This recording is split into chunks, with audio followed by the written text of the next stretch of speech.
بسم اللہ الرحمن الرحیم۔ اللہ تعالیٰ فرماتے ہیں لقد کان لکم فی رسول اللہ اسوۃ حسنہ، کہ آپ کے لیے رسول اللہ صلی اللہ علیہ وسلم کی حیات طیبہ بہترین آئیڈیل اور نمونہ ہے۔ لیکن افسوس کے ساتھ ہم اپنے معاشرے کے شادی بیاہوں میں دیکھتے ہیں، جب کہیں شادی ہو رہی ہوتی ہے تو ہم پوچھنے پر سوچنے پر مجبور ہو جاتے ہیں کہ یہ کسی مسلمان کی شادی ہے یا کسی ہندو کی شادی ہے۔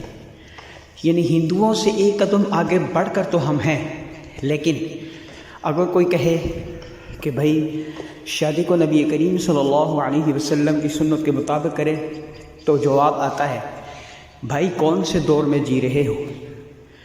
لیکن آپ کو یہ نہیں پتہ کہ دور کی بات اگر کرتے ہو تو خیر القرون قرنی، سب سے بہترین دور آپ صلی اللہ علیہ وسلم کا دور ہے۔